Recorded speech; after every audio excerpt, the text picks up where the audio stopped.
Hello, and welcome to today's EHS Today webinar, How Turner Construction Secures Budget and Buy-in for Safety Initiatives. It's sponsored by AlertMedia. I'm Dave Blanchard. I'm the Editor-in-Chief of EHS Today, welcoming you to today's webinar. So I'm now going to step aside. Welcome, Katie. The floor is now yours. Thank you so much, Dave. Today, everyone, we're going to be talking about one of the biggest challenges that safety leaders face, and that is securing the budget and leadership support that's needed to move safety initiatives forward. So you're going to hear from two experts today who have been on the front lines of these conversations. They're making the case for investment, gaining buy-in across the business, and really driving those initiatives that deliver those measurable results, right? So we have a great session in store for you today. So let me go ahead and introduce you to our speakers. First, I'd like to introduce Edward Berry. He is Director of Risk Management and Threat Intelligence at Turner Construction. Eddie helps develop and implement comprehensive strategies to address operational and functional business. He has more than 20 years of experience and has a proven track record of mitigating risks and strengthening organizational resilience. Eddie is very passionate about proactive risk management, and he's deeply committed to building a culture of safety and preparedness. Hi, Eddie. Thanks for being here. Good afternoon, Katie. Thank you very much for having me. Wonderful. Well, thank you so much for taking the time. And Peter Steinfeld is here as well. He is our Senior Vice President of Safety Solutions at AlertMedia. Peter has been in the communications industry for well over 20 years now, and he's really helped organizations of all sizes level up their emergency preparedness, employee safety, and business continuity initiatives. He's also the host of the Employee Safety Podcast. Hey, Peter, good to see you. Great to be here, and it's always a pleasure to tee up Eddie to share his hard-earned wisdom. Absolutely. Well, thank you both again for taking the time to join us. I do want to quickly just look at today's agenda so we know what we're going to cover in the next hour or so. We're going to start by exploring the growing disconnect between employee safety expectations and employer investments. We're going to take a look at why today's economic climate is shifting budget priorities for leadership. Eddie is then going to take us for an inside look at Turner Construction to show how safety can be reframed from a cost center to a true driver of business value. And then, of course, we're going to bring it all to life with some real world examples and lessons learned. So with all of that said, I will go ahead and turn things over to Peter, who's going to get us started. Wonderful. Thank you, Katie. Let's just go ahead and jump right into it. Let's begin with a reality that many of you here are probably familiar with, and that's that employees today expect more from their employers when it comes to safety, but the investments, well, they don't always keep pace. When we look at the most recent data from AlertMedia's 2025 Employee Safety Report, a clear picture really emerges. Back in 2022, as you can see, more than half of employees felt their employer was making more of an effort on safety. But that momentum quickly eroded. In 2023, it dropped to 42%, and by 2024, it slipped again to 40%, and now in 2025, it's essentially flat at 41%. On the other side here, you see the percentage of employees who believe their company is making the same or less effort has climbed steadily from 45% in 22 to nearly 60% today. It's a pretty big jump. So here's the bottom line. In 2025, most employees feel their employers are just standing still or perhaps even losing ground when it comes to safety. And that perception gap is significant because if employees don't believe leadership is improving safety, it directly undermines trust and overall engagement. And it can be frustrating to see this gap and not have the resources or executive backing that you need to close it. And that's exactly why making the case for safety budget and buy-in is so critical. So what's behind this disconnect, and why are so many organizations just struggling to meet employee expectations? Well, as you see here, there are a few common roadblocks. First is a short-term financial pressure that a lot of organizations feel. Safety is often seen as a cost center, so when budgets tighten, it's one of the first areas to face cuts. Second is competing priorities. Leaders very naturally focus on revenue growth, expansion, or new technologies, while safety can fall to the sidelines. Third is data and measurement gaps. Without really clear metrics, it's often hard to prove ROI. or connect safety initiatives directly to business outcomes. And then finally, there's cultural skepticism. Comments like, well, we've never had a major issue, or that's just not going to happen here, can be very difficult to push against. Any one of these just by itself can be very challenging to overcome, but they don't exist in isolation. And then combined, they really create a significant uphill climb for safety leaders like you trying to secure resources. But here's the great news. When organizations do increase their safety efforts, the impact is immediate and it's measurable. The 2025 Employee Safety Report that I mentioned earlier also found that employees who see safety efforts improving are 40% more likely to completely trust their employer compared to those who don't. And that trust really translates into stronger engagement, higher productivity, and better retention. And then beyond culture, investment in safety reduces costly incidents and downtime and also minimizes legal and compliance risks. So the takeaway is pretty clear. When leaders fund and they back safety, employees end up feeling supported and the business just runs stronger. It truly is an investment in the overall success of the business. And that's how it's got to be perceived, as an investment. So I'm just going to pause here quickly for a moment and hand things back to Katie. Yeah, thanks, Peter. I'm going to go ahead and launch our first poll here. And so everyone, you'll see a few of these polls throughout the presentation today. We'd love your participation in those. It just helps us get a nice view of where everyone's at on the call today. So the first question that we're asking is, what's the biggest barrier you face when requesting budget for safety initiatives? So is it that executive support? Maybe it's competing priorities, proving that ROI, that's always a challenge, low incident visibility, or maybe, as Peter just mentioned, it's that it won't happen here mindset. So just think of this as the biggest barrier that your organization is facing currently. So I'm going to go ahead and share these results out so we can all take a look. So I'm going to go ahead and do that now. All right, everyone see the results there? Yep. Great. Okay, so it's looking like competing priorities is the answer here. Peter, is that a surprise to you at all? You know, actually, it is a little bit. It used to be that executive support was the biggest one, and it seems like that's shrinking, which is fantastic. I like to see that because executives want to get behind it, but there's all these other things they want to do too. So now you've moved from someone who's just on the sidelines, kind of like saying, hey, notice me over here, to actually having a seat at the table, and you're just battling it for budget like everybody else. So I kind of like that. I agree, What Peter. about you, I also- Eddie? Anything to add? Yeah, I was going to say, I agree with Peter. I'm happy to see where the executive support is. The competing priorities, I'm wondering if some of that is also resource constraints, right? Do you have enough staff to cover those priorities? Absolutely. Such a great point. All right. Well, I am going to go ahead and hand things back over to Peter to keep things moving. Yeah, thank you, Katie. And just quickly, before we bring in Eddie, I'd like to briefly zoom out and just look at the broader economic climate, because it's really having a major impact on safety budgets. In the latest PwC Pulse survey, something I think you guys should check out if you haven't, 65% of CFOs said that they're actively adjusting financial forecasts and budgets due to ongoing volatility. Also, more than half of companies are already cutting costs, doing things like diversifying suppliers and then tightening their cash flow. So when you look at what executives are focused on right now, it's things like cutting costs and demanding faster returns, meeting tougher compliance and regulatory requirements, building resilience into supply chains, proving ROI clearly to boards and investors, and then recruiting and retaining talent with the right skills. But what's interesting here is that safety does not appear on the list. But if you think about it, safety actually touches all these areas, whether it's controlling costs, staying compliant, protecting resilience, or just keeping top talent engaged. The key is making sure that leadership sees and understands those connections when you ask for budget. And I think that's really crucial. And you'll see that come across when Eddie starts talking later.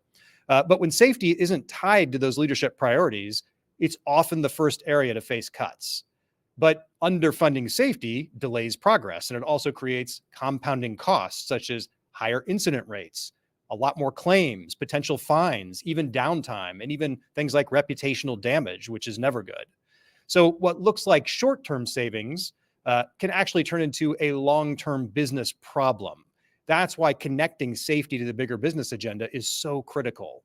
And someone who's done this exceptionally well is Eddie Berry here at Turner Construction. He's seen firsthand how to reframe safety from a cost center into a driver of actual business value. So critical.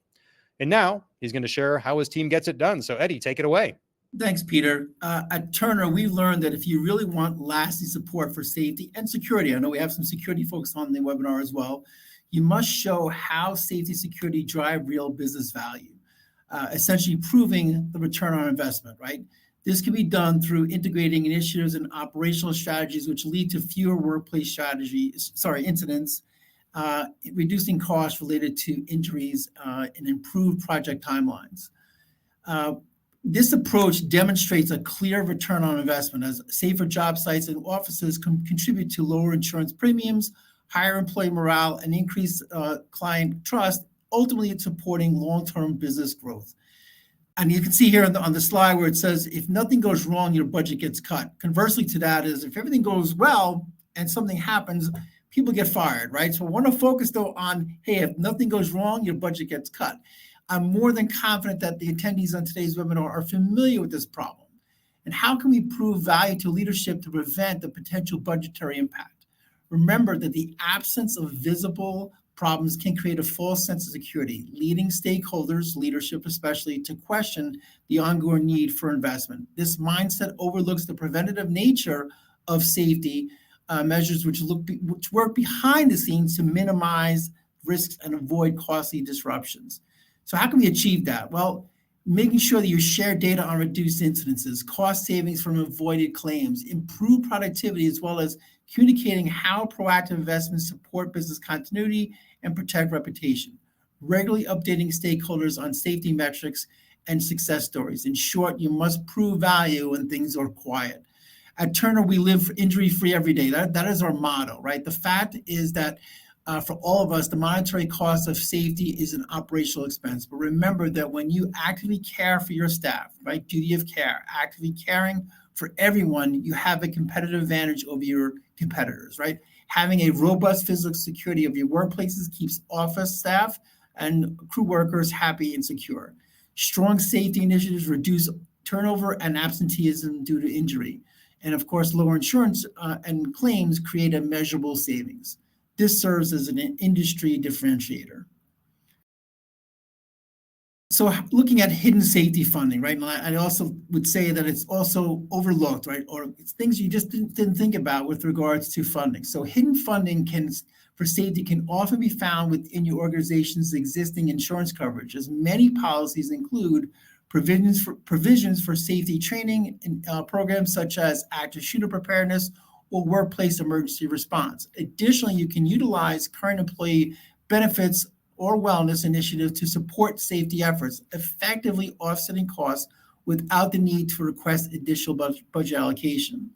By reassessing and reallocating resources creatively, you can strengthen your case with leadership and maximize available funds for safety improvements.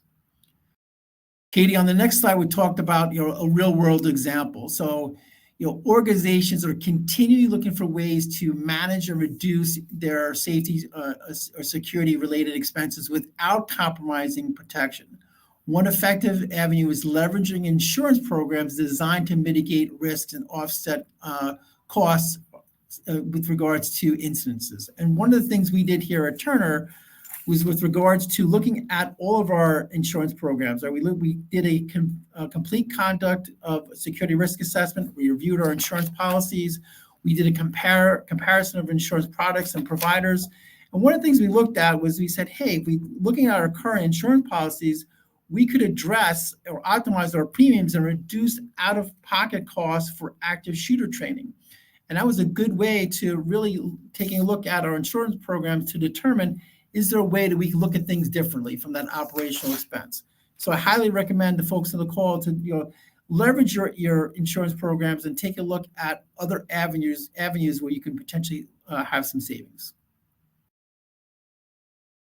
Excellent. Thanks, Eddie. Well, I'm going to chime back in here for a moment just to launch our next poll. So this time we're asking, where do you see the biggest opportunity to position safety as a business advantage at your organization? So these are the things Eddie just mentioned, and Peter mentioned some of these as well. Reducing turnover and absenteeism for your people, strengthening that employee safety culture and engagement. Maybe it's just differentiating your brand with safety as a value, right? And then unlocking cost savings. So those insurance, the claims, the hidden funding. So I'm going to go ahead and give that another second or so. And then if you'll get your answers in, we'll do just like we did last time, and I will share those results. Right, here we go. Okay, well, we have, again, another clear winner, which is strengthening employee safety culture and engagement. Eddie, I'm going to go to you first on this one. What do you think about that? Is that what you were expecting to see? It actually is. I'm actually pleased to see that, because in the upcoming slides, when we're talking about that top-down approach or even bottom-up approach with regards to safety culture engagement, that's an important one. Peter, anything to add? I think it's great as well. It seems like when I started working many, many years ago, there was nothing about safety. It was just kind of show up, do your work, and if something happens, we'll just sweep it under the rug. And now that's totally changed. Duty of care is amazing how it's evolved over the years, and I love to see this here. Excellent. All right. Well, thank you both. Eddie, I'm going to hand it back over to you now. Yeah. So with regards to a buy-in for safety initiatives, we had a defining moment here at our organization a few weeks back, and I wanted to talk a little bit about a moment that we had here. It was an active shooter situation that occurred nearby. It thankfully was a not quote unquote non-event because it was gunshots or fire, but it just so happened to coincide with an actual drill that was occurring in another building near us, and it raised the flag with regards to, it's an actual active shooter situation because of the coinciding real event. And there was some confusion. There was a lot of, what do we do now, right? People were running and going to their secure locations. We do have security officers here who are actually shepherding people to where they should go and whatnot. But it opened up a real world exercise with regards to, okay, now we had something that wasn't real, but it was treated as real. The best way to think of it was a actual live tabletop exercise that people were frightened over, including our leadership from the top down with regards to, okay, what do we do to make things better? So from that, we had several lessons learned. And as we saw in the previous poll, the safety culture environment is very important here. So looking at that top-down approach, on the next slide, we talk about, the alphabet soup, right? Who are the right people who need to know what are you doing, right? Whether it be the CEO, the CFO, your chief security officer, your chief information officer. I have a couple examples on this slide with regards to, okay, what are you doing to make sure that the money you're spending for safety is going to the right people? So using that example of a active shooter situation, you want to make sure that you're looking into driving the expectations from senior leadership, right? With regards to, had this been a real event, do we have the ability to continue working? Where do people go with regards to a active shooter situation? Making sure that, hey, people feel comfortable coming to work. If there was a real event, they feel trained, they feel empowered or whatnot. So make sure that you understand that you have that top-down approach from leadership with regards to what their expectations are. It ties into the next slide, Katie, with regards to the value of safety initiatives, right? Where are the dollars being saved? If you avoided having the active shooter training in place, will definitely save claims, right? You'll have the ability to say, hey, we have a plan in place, we have a program in place.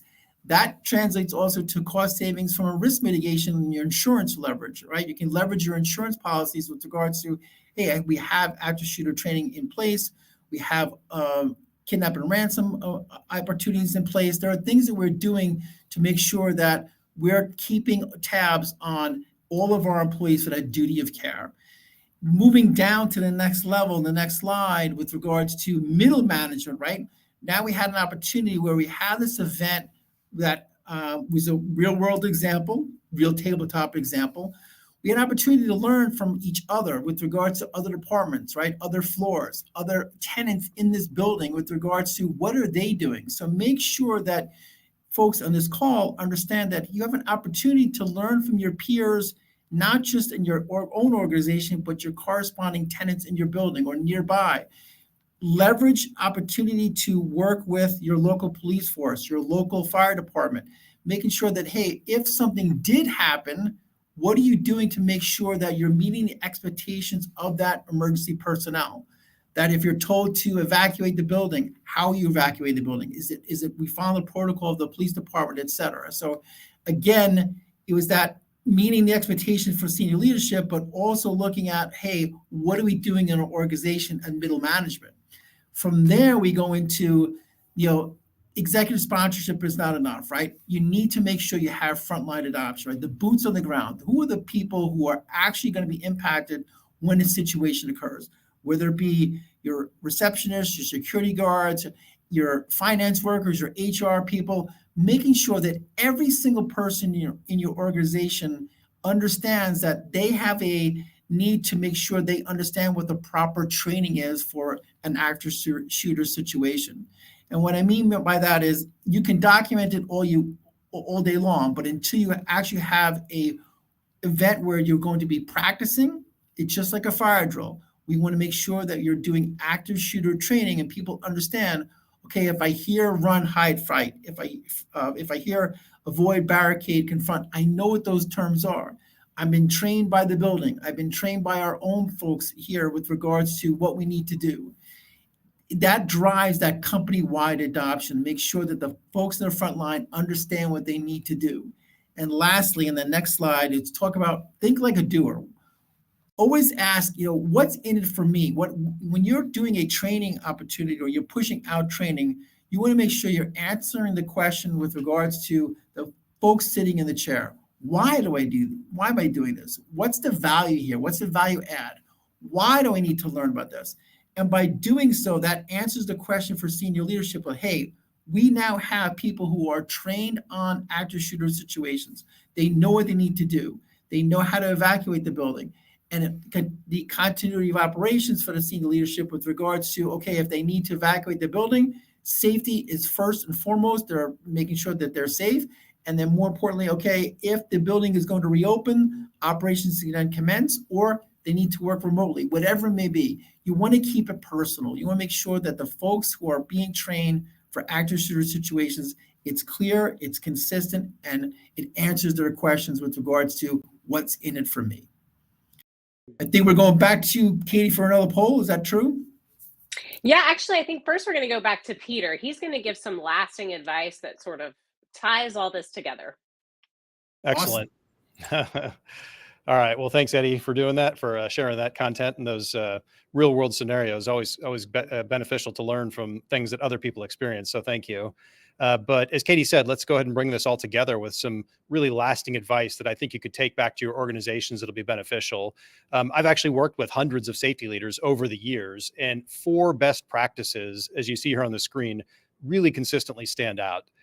First and foremost, prove safety's value before the crisis. Don't wait until something goes wrong to make your case. By then, you're actually on the defense. And that's what Eddie was mentioning before. People get fired over that kind of thing. The strongest leaders really show ROI while things are calm. And that could be really as simple as demonstrating how technology, like we offer at AlertMedia, our emergency communication tool, helps employees feel informed and supported every day, not just when disaster strikes. Next thing that's really valuable to do is to look beyond the budget line for resources. Safety funding doesn't always come from a single place. Be creative. Insurance, shared departmental budgets, and even external grants are out there that can help cover costs. So get creative, get out there and look. Also, relationships, I'd say, are your strongest leverage. Having allies in the C-suite and then lots of different peers across departments can make the difference between a no and a yes. So you've got to manage by walking around, constantly making these relationships, explaining people, to these people what it is you do, why it's valuable to them. So then when that moment comes, when you need to ask for funding or support or time, they're just going to say, yep, let's do it. And then lastly, always connect safety to business goals. This is super, super critical. Executives just invest in what drives outcomes. It's how they think. So for example, solutions like our AlertMedia threat intelligence and our incident response can help your leaders identify risks a lot sooner, improve resilience, reduce downtime, and support clear response plans. All things they'd want if something goes wrong.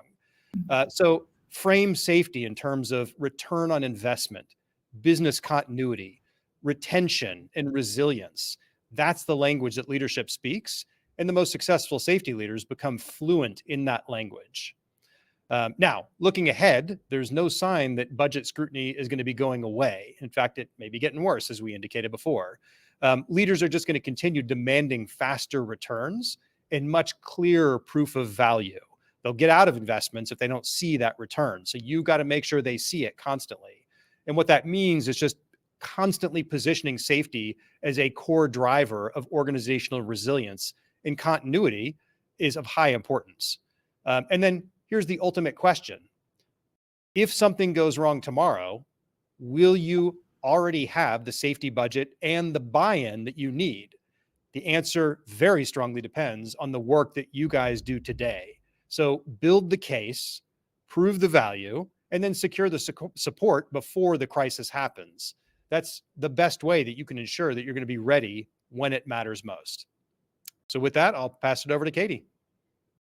Thank you so much, Peter. I am going to go ahead and launch that last poll now, and this one will be a little quicker. You just heard a little bit from Peter about how AlertMedia's solutions can really help you tie safety initiatives to business goals. So we're just asking if you'd like to hear more about that. You can say yes, and we will happily send you more information. You can also say no, not right now. No hard feelings. You know where to find us if you're ever curious. So while we are waiting for the answers to come in, you guys can think of some great questions for Peter and Eddie. Because coming up next, we'll have our Q&A, and then I also have some great resources to share with all of you. So with that in mind, all right. Eddie, I'm going to start with you. Sure. You mentioned the importance of networking across departments. What is a way that safety leaders can start those conversations if they've never done it before? If they've never done it before, I highly recommend a face-to-face meeting. Avoid emails, right? Getting up out of your seat, getting into that person, and just introduce yourself. What is my role? What is my responsibility here? And the question I always ask senior leadership is, when it comes to safety, what keeps you up at night, and how can I help you? Right? That's a great icebreaker with regards to dealing with senior leadership. Yeah, I'll just add on top of that. I think that's on target. And I always go back to classic Stephen Covey, 7 Habits of Highly Effective People. Always seek to understand before you seek to be understood. So just spend time with people. Like your first meeting should be you asking a ton of questions so you really understand their business and what keeps them up at night. And then you can come back later with some ideas. But if you get really interested in them, they're going to be much more likely to want to engage with you. Yeah. Absolutely. All right, Eddie, I'm going to go back to you on this one. What advice do you have on scaling and sustaining a culture of safety? And we can keep this pretty general.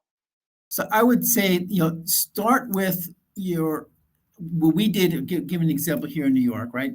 You think about what you want to do in a particular office or particular job site, and then determine what's going well, right? Using it as a pilot or a template with regards to what works well for that area of concern. And if it works well, make sure you poll, right, the folks that are actually doing the work, and then see, hey, is it scalable? Is this something we could push out to other parts of the business, other offices, other job sites? Anything to add there, Peter? No, spot on. And I have a comment coming in that I want to read here. I find that we frequently talk about ROI, but ROI on safety is always very hard to quantify. That's a great point, right? So if we roll out a safety initiative and see improvement on like an injury count, for example, what ties that positive change to the initiative? So he says, were we just lucky during that time frame? These are some of the responses he's been met with from leadership. So can I start with you on that one, Eddie? So How to tie that positive change to the initiative, yeah, so basically. it can be, ROI can be very difficult when you're talking about operational expense versus safety initiatives and whatnot. I go back to what I had said earlier with regards to looking at the data, right? That's important. Looking at what safety initiatives you have in place and how they have gone and prevented certain things with regard to the what if scenarios. Had we not had this safety initiative in place, what might have happened, right? Is we call this in the construction side, a SIFP, right? A serious injury or fatality possibility or potential, right? It was like this could have happened had we not had this in place. So again, it comes down to it's difficult to do, but if you look at ways, look at the data, you can get those answers. Anything to add to that? Yeah, it kind of goes to what we were talking Peter? about earlier before the webinar started, and in this kind of balancing the need to show ROI with the reality that some safety investments just don't deliver easily quantifiable results. And as I was thinking more about it, it's kind of like the argument for life insurance. It's the best money you ever spent if your family never has to collect on it. Very true. Right. So certainly some investments can show immediate and obvious ROI, while a lot of other ones only manifest when bad things actually happen. And investing in safety is all about reducing risk to the organization so it can operate as close to 100% efficiency as possible. Keeping people safe means they can do more of what they do, which is good for business. It's really important to control the frame around ROI for safety, which is different than ROI for investing in a piece of equipment. It's similar, but it's different. So be sure to tell your leaders, hey, look, if we wait for some big injury to prove ROI, we've actually failed. And then back that up, that statement with examples of maybe how other companies that have had negative outcomes have, got ROI from that. And then work with your peers and your vendors just to gather those anecdotes. Vendors are a great resource. Please reach out to them. And then when you can find an example of a direct ROI, absolutely highlight it. Very good. All right, next question. Any strategy? Let me start with you, Eddie. Any strategies for influencing fragmented divisions and leadership styles? So to do that, it really comes down to silos, right? You think about how things happen in different parts of the organization. And what the way I like to, the analogy I like to use here is this. When you go to a dry cleaner and they do something well, you don't complain. If they do something bad, you're going to tell 5 people. So you want to find those people who are your squeaky wheels, right? The people who are going to give you pushback. Those are the people you need to win over first, right?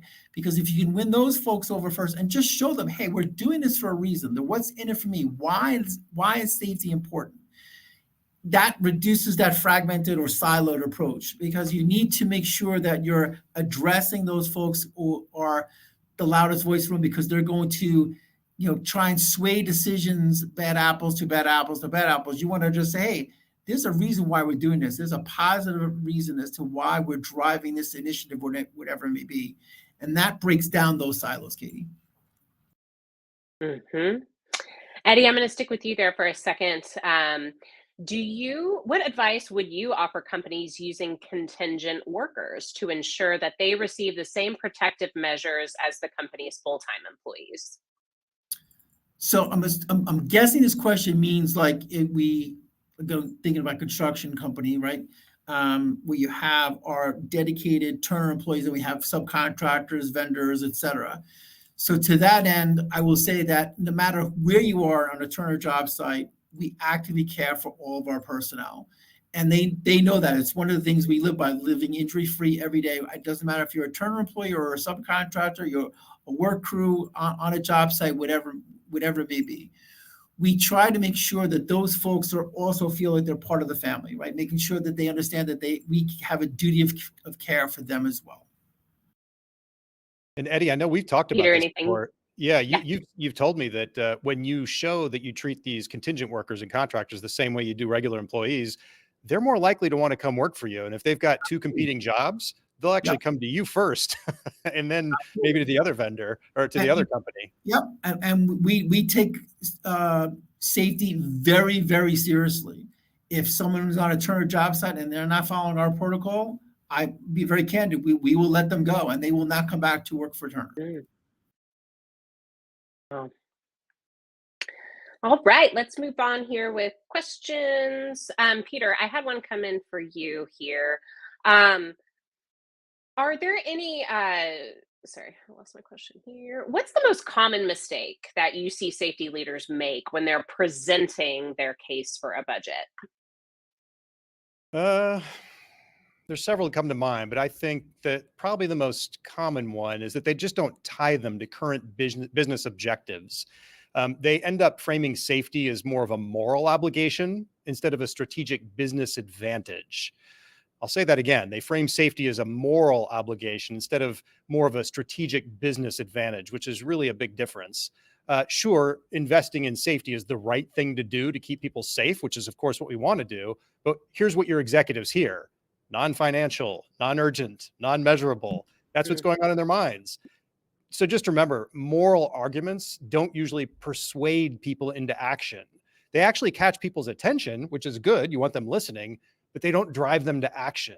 So instead, lead with how the safety investment supports very specific business goals, because that's what executives care about, and then connect it to the moral imperative. Yeah. And Peter, don't you have a saying that you like to use when it comes to purse strings versus heartstrings? Yes. Yeah. You can use How does that anecdote. go? Anecdotes tug at the heartstrings, but actual data tugs at the purse strings. And you got to think about that with executives. So you can catch their attention a little bit with the moral imperative, with anecdotal stories of how investing in safety helped someone or not investing it didn't. Use those anecdotes to catch their attention, but you got to back it up with data, how they tie to specific business goals. And then they're like, oh, okay, yeah, makes sense. Let's do this.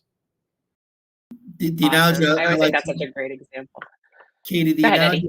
the analogy I like to use is, when a football team is looking at their budget for the upcoming season, they're not going to cut the equipment budget, right? They're not going to put a team out there without any sort of safety equipment, right?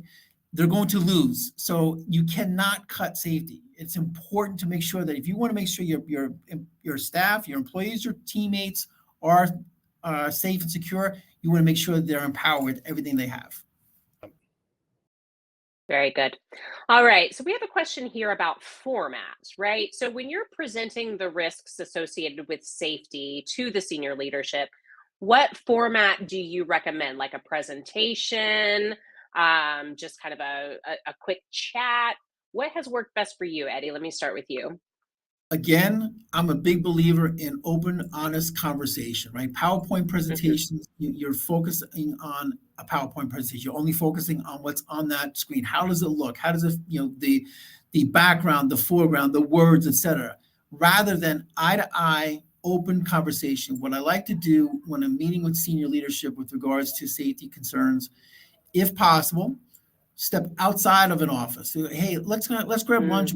What's keeping you awake at night? Let's have an open, honest conversation. That's a driver. That starts the conversation. Certainly followed up with, okay, now we need to put the words into initiatives, some sort of project plan with regards to current state, future state, and how we're going to get from where we are today to where we want to be. Anything to add to that, Peter? I was going to say the same exact thing. You got to focus on conversations. Yeah, really understanding what drives people and then connecting what you want to do to their objectives so you both win. Wonderful. This is one about external trends. Are there any that you think will make it easier or harder to secure safety budgets? Things like regulation, technology, or workforce expectations? Eddie, let me start with you.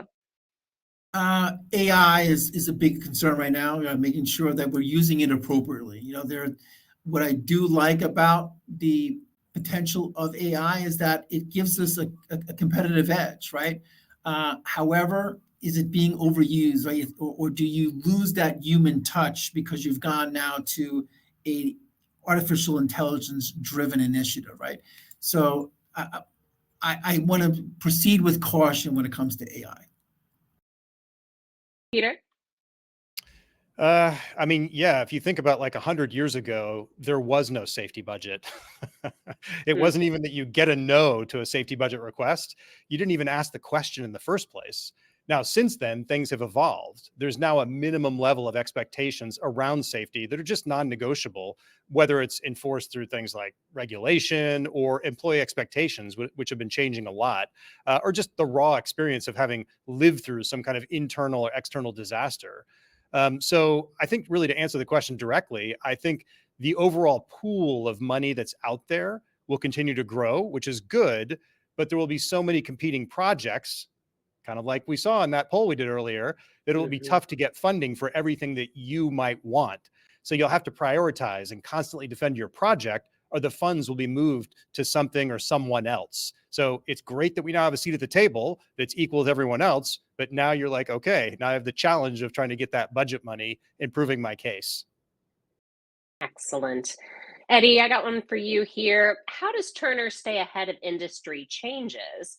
For example, a Type 2 helmet style hard hat. They're not currently required by regulation, but all available data and information points to the benefit. I am not the subject matter expert on helmets, but I will say this is that, we are always looking for the most improved standard when it comes to safety equipment, right? We make sure that a decision is not made in a vacuum, that it's one or two people saying, hey, this helmet works really well. We have an entire environmental health and safety crew made up of six leaders within that group reporting to a senior person. And those folks make the decision when it comes to safety equipment and what can and cannot be used on a job site. I would also say just talk to your like insurance people, your CFO, and say there's probably some benefits I'm not thinking about that we'll get from investing in this newer equipment. It may be a little bit more expensive, or we've got a bunch of stuff that still has a couple years of life left in it. Maybe we can amortize this stuff faster. Maybe our insurance company will give us a discount if we get this new better thing. So Yep. don't just think in terms of, hey, I got a quote, this is what it costs, now I got to go convince people. Create a much broader business case by talking to other people in the company to see how you can justify this expense. It may not be as much as you think. Very good. I also wanted to just mention that Peter has great conversations, twice a month at least on the Employee Safety Podcast with safety and security leaders. Um, they talk about their upcoming initiatives, their challenges, as Eddie just mentioned, what's keeping them up at night. So it's a really great resource too, and it's free. If you just want to take a listen to a 20-30 minute episode sometime on a lunch break or while you're commuting, something like that. It's a great All way right, to I'm going to network go. too, Katie. What's I was, that? I was going to say it's a great way to network. If you listen to an episode, you're Yes. like, wow, that's really interesting. Reach out to that person. They love it. So by all means. And that actually leads me to these additional resources. I'm going to do these out of order because Eddie has an episode of the Employee Safety Podcast, and he goes even further into his approach to safety and he shares additional lessons learned. So check that out. And then also, Peter has mentioned a couple times throughout this presentation the 2025 AlertMedia Employee Safety Report. Guys, we just scratched the surface with the data during this webinar. It is full of information directly from employees about what's important to them when it comes to safety. So I believe both of those are already attached here on the side in resources. We're also going to send them to you in our follow-up, and you can also find them at alertmedia.com. All free, by the way. So at this time, I just want to thank our speakers for joining us today. And I just want to get some final thoughts from both of you too before we wrap. So Eddie, it's been great having you here today. Your insights, your examples have all been fantastic. So do you have any final thoughts for the audience before we No, let them go on with their day? No, just want to thank everyone here for the opportunity to speak with Peter. Great working with AlertMedia as always. It's a great relationship, great collaboration. And I always learn something coming away from here. So I'm all good, Katie. Wonderful. Peter, thank you for taking the time as well. Do you have any closing thoughts for our folks on the call? I concur with Eddie said. I always learn something new in these. So thank you for taking time to present along with us. And I encourage everyone out there to just try things out. Like If you've never read a book on selling or sales, that's what you're trying to do when you're trying to get money for your budget. So maybe pick up a book or two on sales and learn how to become a better salesperson. So, go out there, make your pitch, try to be successful, use your network, reach out to folks like us. We'll help you the best we can. Thank you, everyone. Very well said. Well, if you'd like to continue the conversation with either speaker, they've both been very generous to give us their email addresses here on the slide. You can also find them on LinkedIn by searching for their full names. So that is all of the content that we have for you guys today. We really appreciate your participation in the polls, all of your engagement, and we hope to see you at a future Alert Media webinar. And of course, I want to thank EHS Today and everyone involved there for being such a wonderful partner.